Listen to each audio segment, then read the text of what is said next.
je suis le monsieur qui raconte des histoires. En fait, pour les gens, je ne suis pas le conteur, on dit jamais, presque jamais on dit le conteur.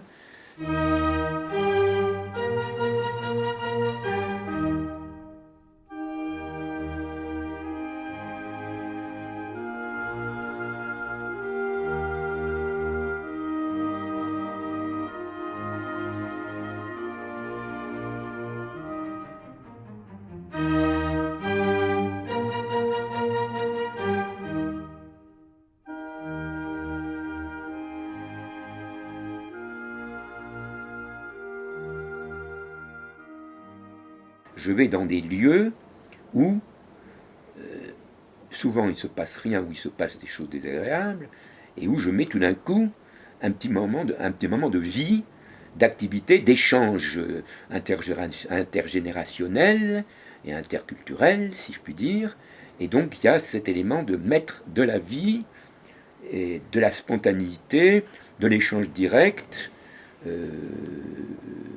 naturel, spontané, pas pré-programmé, avec un élément en particulier. Quand j'allais dans des endroits, maintenant je vais de plus en plus dans des endroits où les gens me connaissent, mais quand j'allais dans des endroits où on ne savait pas d'où je venais, où j'arrivais comme ça, il y avait tout un élément de mystère de ce personnage bizarre, mystérieux, etc.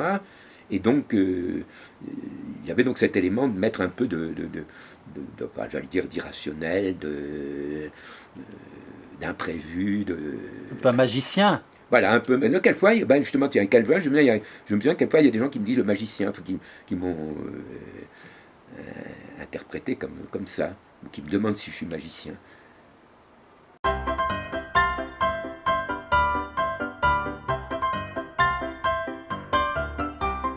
Sinon, dans mon répertoire, bon, je pourrais l'analyser, mais je ne vais pas le faire là.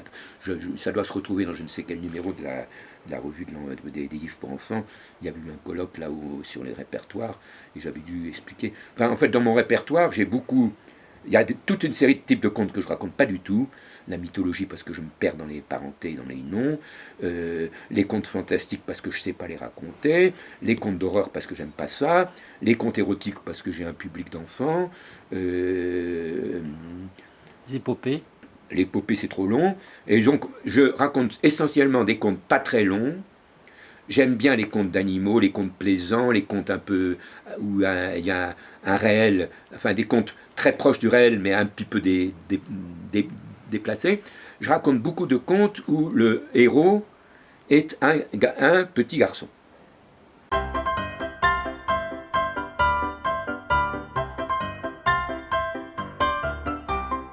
Ta particularité, c'est d'inventer des histoires. Comment ça se passe ? Alors, comment ça se passe ? C'est difficile. Je sais, enfin, je suis pas sûr de le savoir. Enfin, là où je me rends compte que je ne suis pas sûr de le savoir, c'est à partir du moment où je n'ai plus inventé l'histoire. Ce qui a été, il y a qui date à peu près de fin 90. Pratiquement, j'en invente plus, où ça m'arrive, mais c'est vraiment exceptionnel. Alors qu'il y a une période où j'étais extrêmement prolifique, où je n'avais pas le temps, si tu veux dire, d'écrire, enfin de transcrire les histoires que j'inventais. Alors, comment ça se passe ? J'ai quelques exemples très concrets que je peux te donner, où là je sais comment ça se passe, et puis il y a des cas où je ne sais pas comment ça se passe. Alors, d'une part, je pense qu'il y a eu... alors ça, c'est pas vraiment le mécanisme de l'invention, mais si je veux dire, c'est la motivation inconsciente. Je pense qu'il y a eu un élément important qui était l'élément personnel du fait que j'avais mon neveu ou ma nièce ou ma demi-sœur, et que je pensais à elle, donc j'étais motivé par le fait qu'il y avait un auditeur bien précis qui avait envie qu'on lui raconte des histoires, donc c'était fait en fonction un peu justement de ses caractéristiques. Moi, j'avais une de mes nièces qui a relativement très tard continué à sucer son pouce, et je me souviens que j'avais inventé à cette époque-là une histoire sur une fille l'histoire d'ailleurs que je n'ai je sais pas si je ne crois pas l'avoir dans mes carnets, je sais pas, j'ai dû les offrir sans doute à un moment donné, mais même une histoire de petite fille qui suçait son pouce avec le pouce qui chaque fois mangeait, et le pouce qui grossissait, à la fin la petite fille qui avait un pouce énorme, et qui se basculait en avant, etc. Bon, donc là, je vois, vous voyez, il y avait cet élément de motivation un peu personnelle, quoi. De la même façon, à une certaine époque, quand j'ai raconté dans une maison d'enfants psychotiques qui était en banlieue sud, j'y allais de temps en temps, et là, de temps en temps, j'avais des histoires qui m'ont été, enfin, des thèmes ou des thèmes ou des motivations, des histoires qui étaient un peu motivées par la psychologie particulière de ces enfants.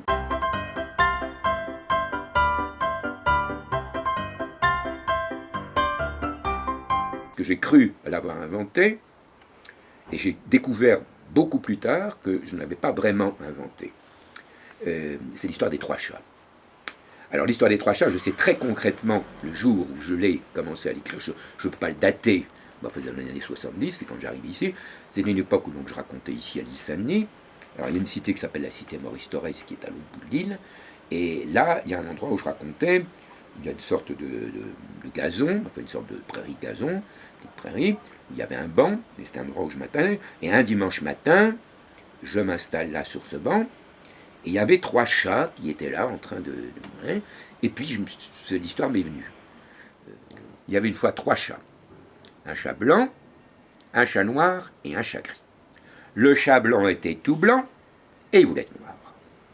Le chat noir était tout noir, et il voulait être blanc. Et le chat gris, tout gris, est très content d'être tout gris. Quand le chat blanc voyait quelque chose de noir, il s'ouvrait dedans, dans l'espoir de devenir noir.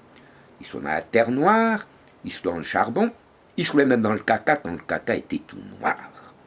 Quand le chat noir voyait quelque chose de blanc, il se roulait dedans, dans l'espoir de devenir blanc. Il se dans le sucre, il se dans la farine, il se même dans le caca quand le caca était tout blanc, mais ça n'arrivait pas très souvent. Avant dans le noir, le chat blanc est devenu gris. Avant dans le blanc, le chat noir est devenu gris. Et il y a eu 3 chats gris. Un chat gris pas du tout content d'être gris, parce qu'il était blanc et il voulait être noir. Un chat gris pas du tout content d'être gris, parce qu'il était noir et il voulait être blanc. Et un chat gris qui avait toujours été tout gris et très content d'être tout gris, à ton avis, lequel de ces 3 chats est le plus intelligent? Moi je crois que c'est le tout gris. De toute façon, il a plu. Le chat blanc est redevenu blanc. Le chat noir est redevenu noir. Le chat gris était toujours tout gris. Ils ont été très contents d'être comme avant. Mais surtout, ils ont été très contents de s'être rencontrés dans mon histoire et de s'être fait de bons amis, du chat blanc, du chat noir et du chat gris. Parce que l'important dans la vie, c'est pas d'être blanc ou noir ou gris, c'est d'être comme on est et d'avoir de bons amis. En plus, c'était quand même l'époque où j'étais responsable au MRAP, le mouvement antiraciste, donc j'étais aussi sensibilisé au problème de racisme. Et donc j'ai écrit cette histoire, et bien des années après, un peu par hasard en lisant je ne sais où, je tombe sur un recueil de contes, je crois, de Claude Aveline, ou tout ça, dans lequel il y a une histoire finalement assez semblable, que j'ai sûrement lu ou entendu lire quand j'étais enfant. C'est l'histoire d'une maman chatte avec ses 3 petits chats qui vont dans la boue, qui se traînent, qui arrivent tout sales, et la mère ne les reconnaît pas, ils vont se laver, et la mère les reconnaît. Alors c'est la même histoire, dans une certaine mesure, moins l'aspect avec un moral très différent. La morale, faut se laver. Alors c'est pas du tout mon style, moi qui suis très sale et qui suis pas du tout dans les problèmes de propreté, mais ma morale de mon histoire à moi et correspond beaucoup plus à ma personnalité à moi. Mais en fait, j'avais été inspiré par cette histoire sans le savoir. Enfin, c'était inconscient. Les 3 chats, c'est vraiment très rythmé, très rimé, pas des rimes internes, c'est pas une forme poétique, mais c'est quand même très poésie. Un soir, je ne sais pas si c'était en décembre, en novembre ou en février, enfin en hiver, vers l'heure de la sortie des bureaux, une neige terrible, une sorte de tempête de neige, c'était il y a une quinzaine d'années, je pense, une vingtaine d'années, peut-être un peu plus, j'en sais rien, et quand j'arrive au métroport de Paris, où je pense prendre un bus qui me ramène chez moi, la circulation est totalement bloquée à cause de la neige, les bus ne fonctionnent pas, donc il faut que, sous cette tempête de neige, je rentre à pied chez moi. ce qui me faisait, je sais pas, une petite 20 minutes ou une demi-heure de marche peut-être. J'arrive sur le pont de l'île Saint-Denis, pressé de rentrer chez moi.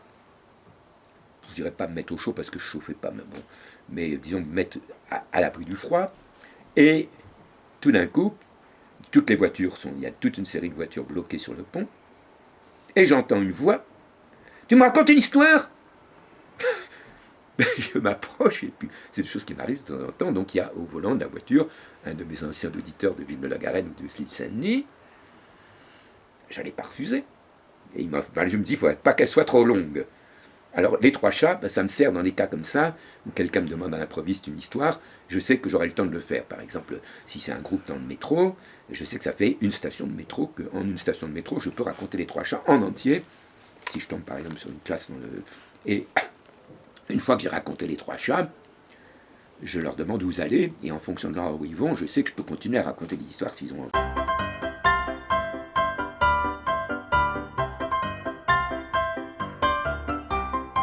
Quand tu comptes, as-tu un texte oral qui est fixé ou te laisses-tu de la marge d'improvisation dans les choix des mots, dans les phrases, dans des extensions, dans des parenthèses?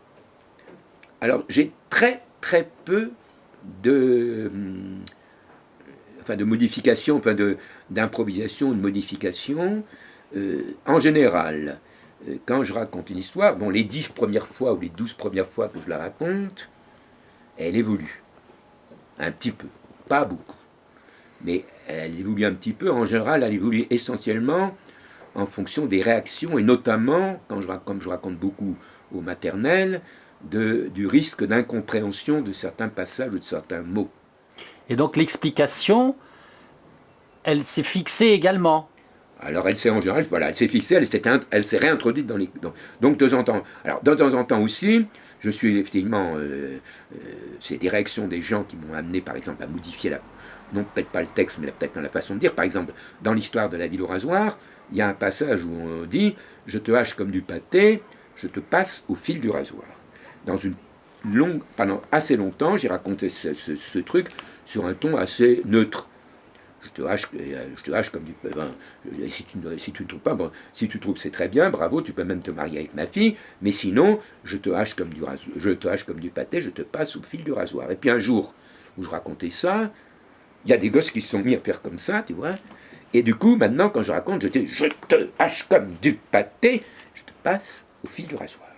Et c'est devenu une sorte de refrain qui est vraiment très, très séparé, alors qu'il ne l'était pas au départ. Mais alors en général, au bout d'un certain nombre de racontages, ça se fixe. Quand je raconte par exemple au parc des Chantraines, bon, en fin d'après-midi, vers 4 heures, c'est le moment où sûrement les cars viennent chercher les enfants.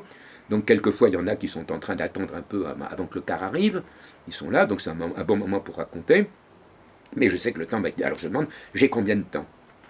Et s'ils me disent 12 minutes, je sais qu'est-ce que je peux prendre de deux petites histoires, ou une histoire qui fait juste 12 minutes, ou alors ça fait 13 minutes, et je leur dis, est-ce que je peux prendre 13 minutes? Enfin, donc je peux minuter.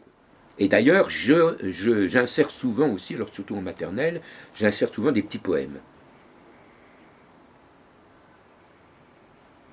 Que tu choisis au dernier moment, ou qui sont aussi maintenant entrés dans le conte et puis ils n'en sortent plus? En général, ils sont un peu en dehors, ils servent souvent justement d'appoint. Et alors j'ai aussi ma version personnelle, par exemple quand il pleut, ou quand il commence à pleuvoir, de Il pleut, il mouille, c'est la fête à la grenouille, que j'ai complété. Il pleut, il mouille, c'est la fête à la grenouille. Il pleut, il mouille, les escargots vont en vadrouille. Faut pas qu'on les écrabouille. Il pleut, il mouille, ça fait pousser les citrouilles. Il pleut, il mouille, ça fait pisser les gargouilles. Et puis je continue comme ça. C'est pas très très long, mais c'est donc des petits poèmes comme ça que je glisse, qui sont plus des poèmes que des histoires. Bon, mais c'est bien. Je trouve que c'est bien parce que ça fait justement une coupure de rythme, de style. Mais enfin, finalement, je suis presque plus un diseur qu'un conteur. Et je sais pas du tout improviser.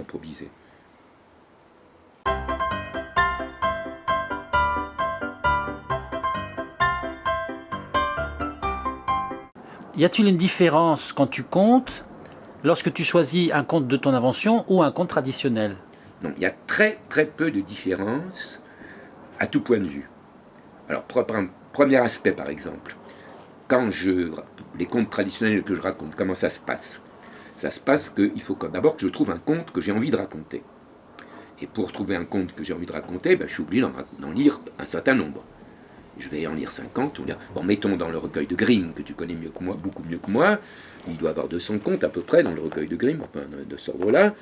Et j'en ai raconté au maximum une dizaine, et je n'en raconte plus qu'un ou deux. Bon, donc, une faible proportion. Dans les histoires que moi j'ai inventées, j'en ai des tas de carnets, dont certaines, même que j'ai complètement oublié, dont j'ai même oublié l'existence, si tu veux, mais j'ai donc des tas de petits carnets avec mes histoires, j'en ai inventé beaucoup, et c'est pareil, dans les histoires que j'ai inventées moi-même, il n'y en a qu'un très petit nombre que je raconte, une proportion peut-être un peu plus élevée, mais pas beaucoup plus.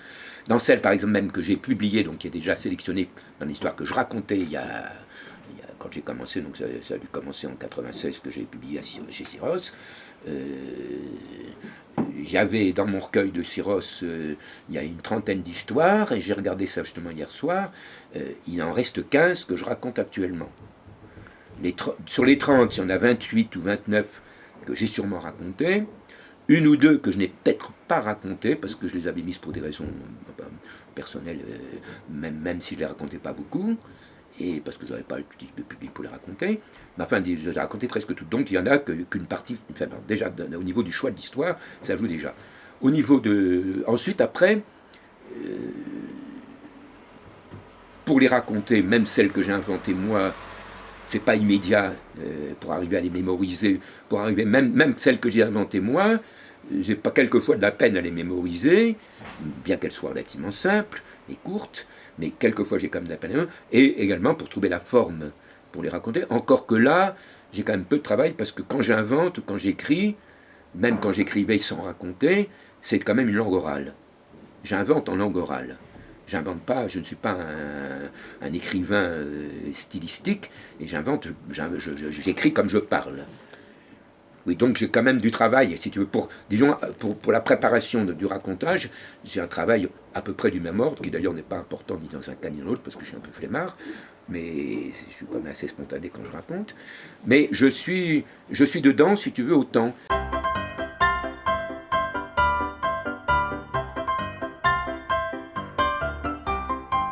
J'ai une autre histoire qui part aussi d'un truc vécu. J'ai une toute petite histoire qui s'appelle Les courses, de garçon qui achète 4 choses. Et puis sa mère lui dit, achète les 4 choses, du café pour papa, du sucre, de la sable, de l'huile. Et puis il rencontre une copine qui dit, tu peux m'acheter une poupée? Il dit oui. Il dit, moi j'ai 4 choses à acheter, alors une poupée, etc. Et chaque fois il oublie. Finalement, il a oublié tout ce que sa mère lui avait dit. Et alors là, pour moi, c'est parti d'une histoire vécue.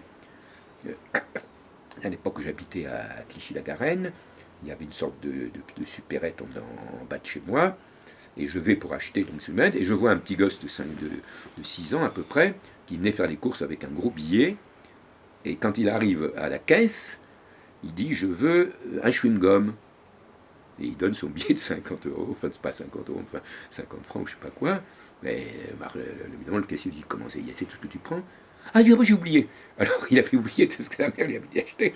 Il avait oublié qu'il avait dit, quand tu achèteras le canard, il a pensé à son chewing-gum. Et bon, à partir de ça, moi, je fais mon histoire des garçons qui achètent les 4 choses.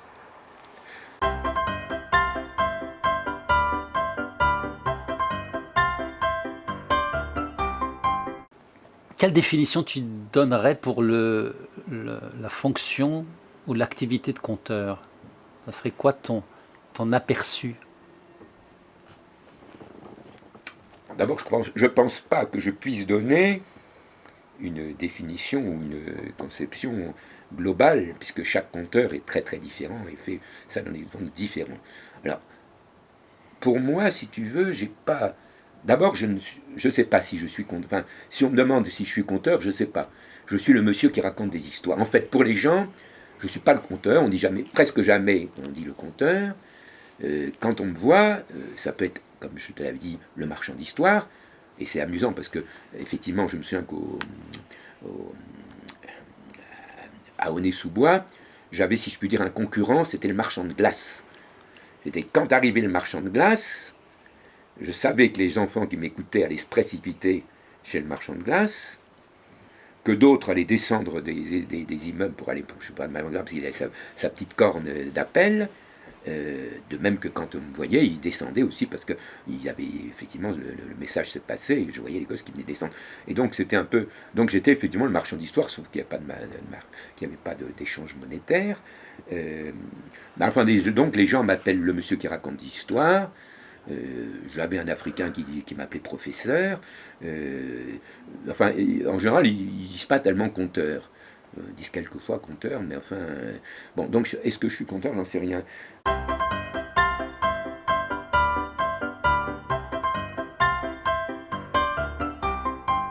Que peux-tu dire de ta relation avec les autres conteurs? Comment tu es perçu et comment toi tu les perçois? Alors, disons que j'ai peu, je dirais même beaucoup trop peu de relations avec d'autres conteurs. Je sais pas, je suis un homme sauvage, je suis peut-être pas très social, je suis un peu sauvage, quoi. Je suis peu auditeur de contes. Je dis pas que j'aime pas ça, ça me passionne pas, j'aime beaucoup mieux raconter qu'écouter. Et j'ai pas beaucoup d'occasions. En plus, les conteurs racontent souvent le soir, et moi je suis un couche-tôt. Je me lève très tôt, mais je me couche très tôt, je me couche souvent à 8 h du soir. Donc pour avoir une nuit du conte, pour moi, ce serait l'enfer. Bon, donc, un enfer paradisiaque, mais enfin, ce serait comme l'enfer. Donc, j'écoute peu de conteurs. Quand j'ai eu la chance d'en écouter, notamment dans certaines conférences de l'âge d'or où il y avait des conteurs qui intervenaient, j'y prenais du plaisir. Il y en a que j'aimais beaucoup. Par exemple, Micheline Nock, des trucs comme ça. Eh bien, j'ai un conteur que j'aimais beaucoup, c'était Ralph Nataf. Alors, j'ai donc relativement peu d'échanges, peu de discussions. Ben, j'ai pas beaucoup d'occasions. On se rencontre quelquefois comme ça, on se dit bonjour. Ben, enfin, j'ai pas beaucoup d'échanges, j'ai pas beaucoup de contacts avec les conteurs. Alors, quelquefois, il me pose problème. Il y a une histoire, par exemple, que je ne peux plus raconter parce que j'ai entendu Ralph Nataf la raconter et il l'a raconté tellement bien. C'était tellement magnifique par rapport à ce que je faisais moi, que j'osais plus ensuite la raconter. Après, j'ai réfléchi, je me suis dit, après tout, les gens à qui je raconte cette histoire, ou que je racontais cette histoire, n'auront pas l'occasion d'écouter Ralph Nataf. Il y a très peu de chances que les petits gosses de Villeneuve-la-Garenne viennent écouter Ralph Nataf. Enfin, ça peut arriver, puisqu'il raconte quelquefois dans les médiathèques de banlieue. Enfin, ça peut arriver. Mais enfin, disons, il y a quand même peu de chances qu'ils l'entendent, donc je peux peut-être me permettre quand même de me remettre à le dire à raconter. Mais enfin, donc, dans ce cas-là, ça m'avait un peu bloqué quelquefois. Dans certains cas, ça peut aussi m'inspirer, me donner des idées, mais là aussi, quelquefois, ça peut être gênant parce que justement, on risque d'être, comment dirais-je, déformé. Je ne suis pas du tout inséré, si tu veux, dans le monde. Je ne vais pas dans les festivals, je ne vais pas dans les. Ou très peu dans les colloques, des trucs comme ça. C'est pas que ça m'intéresse. Quelquefois, ça m'intéresserait. D'abord, j'ai pas toujours beaucoup de temps. Bon, quand j'avais une activité professionnelle, j'avais l'activité professionnelle, plus les comptes et tout ça. Et heureusement, pas de vie de famille. Ça me laissait quand même un peu de temps. Mais. Bon, mais c'est dommage, quoi. Par exemple, je te parlais de Nejma, là, qui est une conteuse que j'aimais énormément. Et j'ai toujours un peu regretté de ne pas l'avoir plus contactée.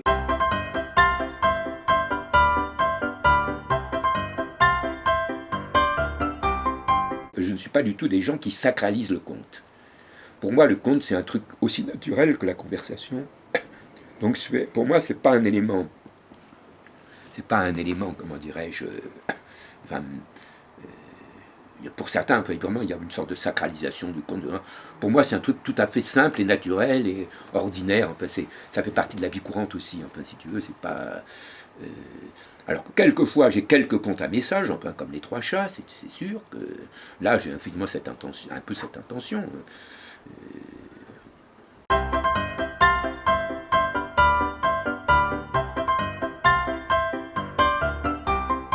Donc, quelque chose pour moi qui avait comme disons important, donc quand même, c'est un élément de continuité et de répétition. C'est-à-dire que je fais pas, souvent, les conteurs qui interviennent, ont un répertoire ou ont un répertoire qui change, qui ne change pas, mais souvent ils vont venir raconter un endroit dans une bibliothèque, mettons, ils vont raconter 2 ou 3 contes ou 4 contes, enfin un conte, une fois, et puis ils ne reviendront pas à cet endroit-là.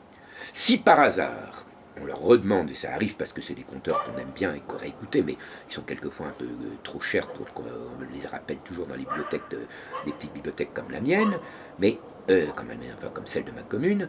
Et s'ils reviennent, ils se croiront le plus souvent obligés de raconter autre chose. Exception faite quelquefois pour des gens comme Evelyne Sévin qui aiment bien raconter ça y est, le nom m'échappe encore, mais tu vois quel conte je raconte, auquel je pense. Bon, donc très souvent ils raconteront autre chose. Alors que moi je considère qu'il est qu'il est intéressant de venir re-raconter le même conte au même public ou un public différent, au même endroit, et une deuxième fois, et une troisième fois, et une 50e fois, et raconter sur le temps, sur la durée, dans un même lieu, re-raconter la même histoire, les mêmes histoires, aux mêmes enfants, puis à d'autres enfants, les frères, les petits frères après les grands frères, la maman, les différentes générations, à la limite. Maintenant, j'ai 86 ans, donc je peux commencer à avoir une période assez longue. Et j'ai rencontré l'autre jour, par exemple, une grand-mère dans le métro, une jeune grand-mère, une relativement jeune grand-mère, et cette grand-mère me dit, vous m'avez raconté quand j'étais jeune fille, vous avez raconté à mes enfants, vous racontez en ce moment à mes petits-enfants, et malheureusement, vous ne pourrez pas raconter à mes arrière-petits-enfants parce qu'ils sont en banlieue, en province, ils sont loin.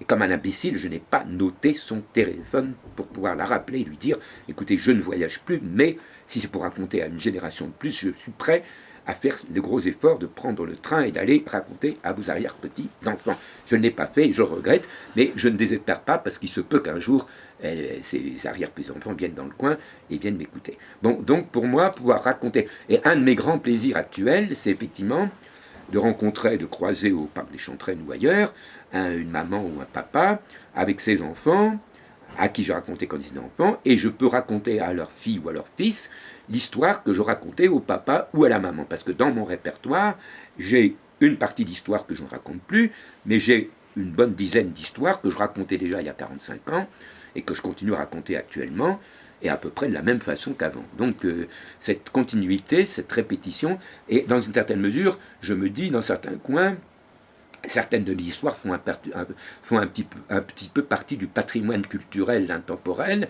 Je pense que, par exemple, on pourrait faire une sorte de carte des endroits où, quand on dit Chrysopompe de Pompinas, il y a aussitôt quelqu'un qui dit « Ah, mais Chrysopompe de Pompinas, bien sûr, mais oui, le monsieur qui racontait l'histoire. »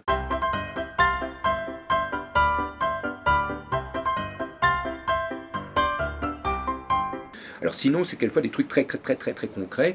Alors un exemple, par exemple, je racontais à une époque à Belleville, et c'était rue des Panouillots, et il y avait un centre de loisirs, et je venais raconter avant l'ouverture, enfin, entre le moment où le centre ouvrait ses portes et le moment où ils ont commencé leurs activités. Il y avait un temps où les enfants étaient là de façon informelle dans la cour ou même devant le centre, et je suis venu raconter là. Et un jour, j'arrive, et il y a un enfant qui est en train de manger une pomme, assez grosse. Et alors j'arrive devant lui, et je dis, il y avait une fois un petit garçon, il mangeait une pomme, et la pomme grossissait, la pomme grossissait, la pomme grossissait. C'est à peu près tout, quoi. C'était vraiment très court, très... Et puis, quand je suis rentré chez moi, j'ai mis cette histoire un peu en forme, un tout petit peu, et c'est resté donc l'histoire d'un petit garçon qui mangeait une pomme. Et puis il y a une période où je racontais, donc c'était une période où je racontais à mes nièces, et un jour une de mes nièces dit « Papa, il n'y a que des garçons dans tes histoires. » C'est normal, puisque c'est moi qui étais le héros de l'histoire. Alors, effectivement, je dis « Elle a raison. » Alors j'ai pris mes petits carnets, et puis j'ai regardé quelles étaient les histoires dans lesquelles je pouvais facilement remplacer un petit garçon par une petite fille. Et c'est comme ça que mon histoire est une histoire de la grosse pomme, où c'est une petite fille qui mange une pomme et non pas un petit garçon.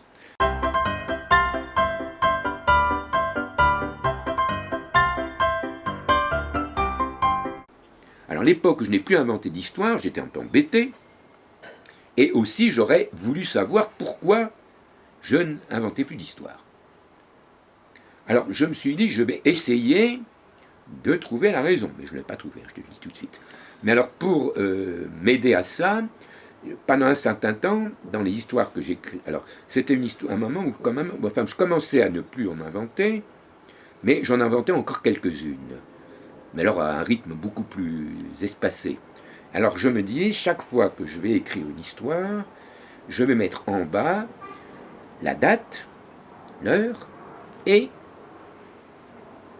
ce que j'ai éventuellement, ce que j'ai fait la veille au soir. Enfin, quelque chose, des petites notes qui puissent me donner circonstance. Je me suis dit, avec ça, je trouvais peut-être, bon, je n'ai pas trouvé, puis j'ai sans doute eu la flemme de continuer, je n'ai pas fait ça pendant très longtemps.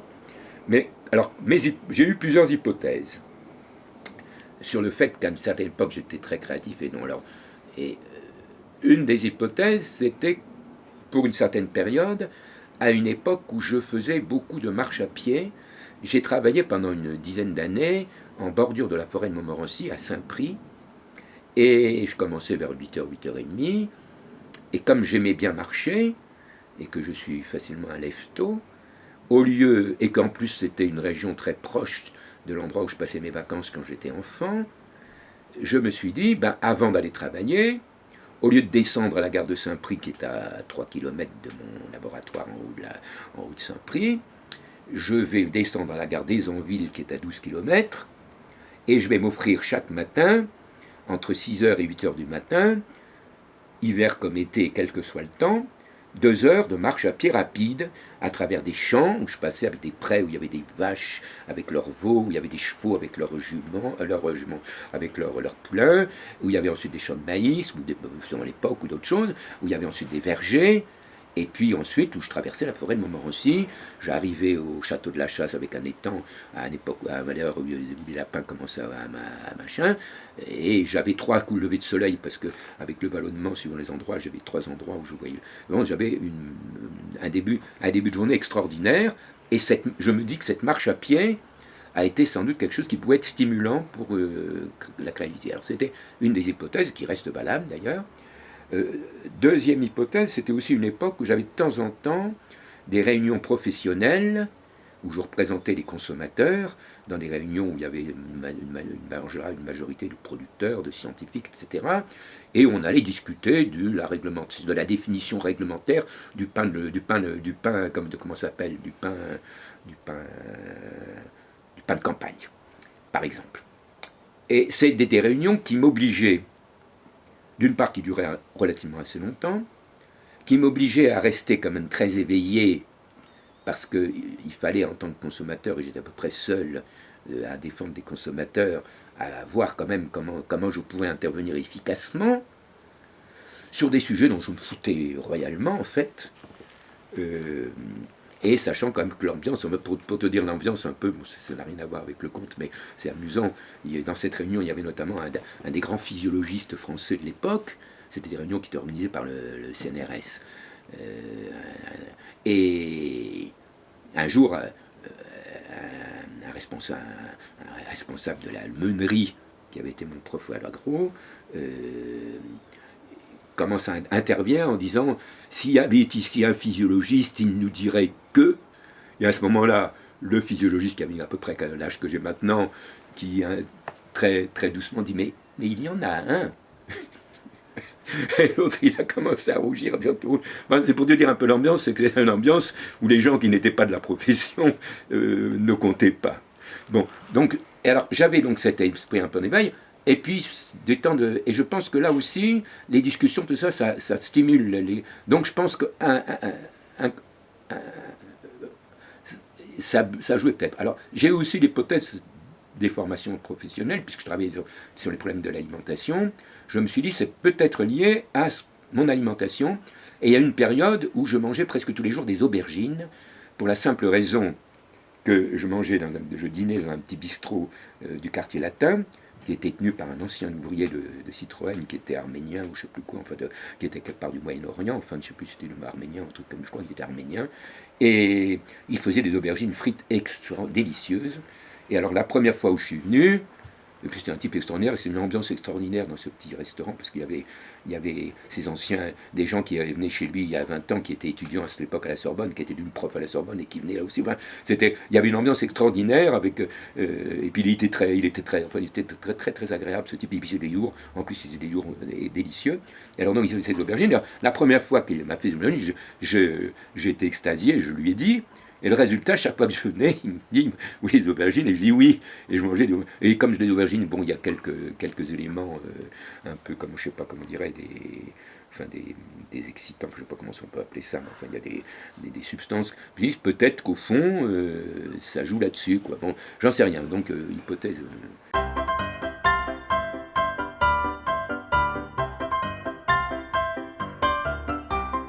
Si on met quelque chose sur ma tombe, ce sera, il a raconté des histoires, c'était une belle histoire, l'histoire est finie. Et on ne parlera pas d'Alain Gossel, spécialiste de l'alimentation et de la défense du consommateur, ni d'Alain Gossel, militant de l'immigration et de l'antiracisme. On parlera d'Alain Gossel, conteur.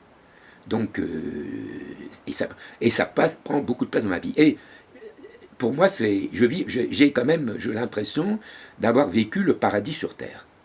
Pour moi, si tu veux, mes racontages au Parc des Chantraines ou au Nez-sous-Bois, c'est le paradis. Et j'ai été heureux toute ma vie, je suis très heureux, et je pense que si je suis très heureux, c'est parce que c'est mon tempérament, parce que c'est ma génétique, c'est je ne sais quoi, mais c'est aussi beaucoup parce que le raconter me donne un plaisir énorme.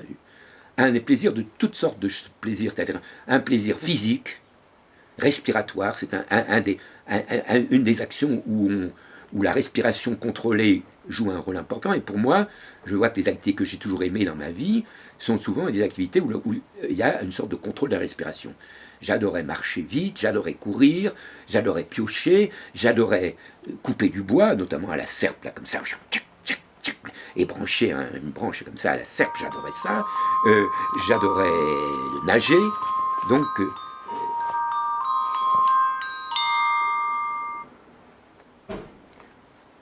Donc un plaisir respiratoire, un plaisir visuel, parce que le spectacle d'un groupe d'enfants en train d'écouter une histoire, avec derrière les arbres ou par-dessus la tête un arbre, et même, je vois quand je raconte à la Goutte d'Or, par exemple, il y avait une sorte de petit square à côté du métro La Chapelle, qui est un lieu relativement hideux, mais avec malgré tout un magnifique platane.